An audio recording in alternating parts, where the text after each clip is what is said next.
So how much do you really need in your emergency fund? That's what we're going over today. 5 things to think about to figure out how much you personally need in your emergency fund. Hi, I'm Lana, and on this channel, I make videos about simplifying money at home so you can have less stress with your money life and your relationships. Support this channel by hitting that like button, commenting down below, and subscribing. You can always change your mind later. And with that, let's get right into the content. The first thing you need to do to figure out how much emergency fund you need is you need to figure out what your living expenses are. This is your bare bones expenses.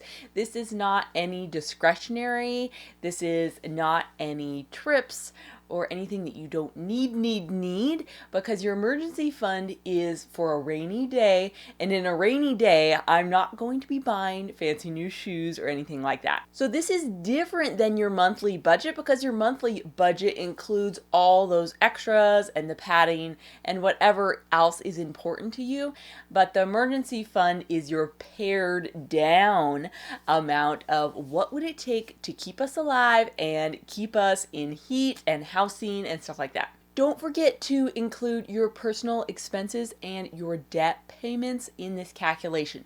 So as soon as you can figure out how much it would actually take to cover all your living expenses, then you know what a month worth of emergency fund would actually be. So the general recommendation is to save 3 to 6 months worth of living expenses, which you just figured out, in your emergency fund. And the next step is to decide, do I actually need more than 3 to 6 months worth of expenses because of what my life is like? So some of the reasons that Vanguard gives to maybe have more in your emergency savings are during a recession, because unemployment rates can be higher. If you're in a high risk industry for layoff, if your income isn't steady, or if you are retired and you're living off of investments. You might want to consider having more than just a 3 to 6 months emergency fund in your savings account in cash. Bankrate added a few more ideas about when you might want to have more in your emergency savings. And this one is especially important, which kind of ties to what the other Vanguard was saying, is if you're self-employed, because that can be a little bit variable, and it really depends on you and your health and your well-being for that to work, to keep bringing money in for you. So if you're self-employed, you really might consider having more emergency savings. So I have a lot of food allergies, and that can really make eating more expensive for us. So we are accounting for that when we are thinking about how much emergency fund we need to have, because we need to account for what we're like, or those supplements that are really important for your health. Next up is to consider scenarios where you might want to have less in your emergency savings.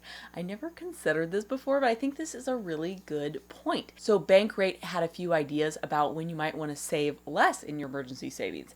And those would include if you don't have very many expenses. This is kind of solved by that first one we were talking about, like you figuring out what are your actual living expenses. So maybe you have your house paid off, you don't have a payment on your car, or you don't even have a car, so you don't have to worry about maintenance.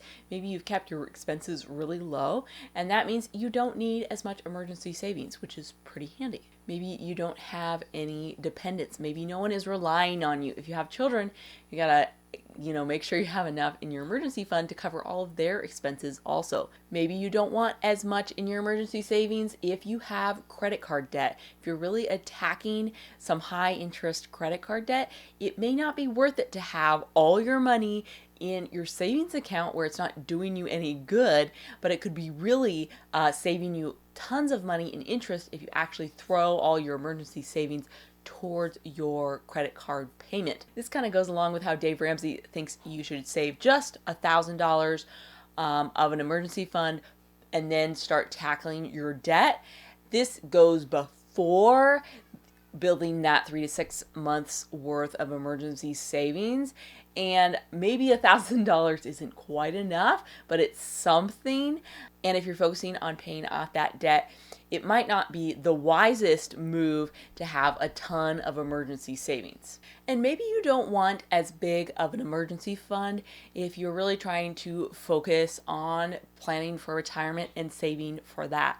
So I don't know about every single retirement account, but most retirement accounts, you can take out the principal in an emergency. I wouldn't recommend it.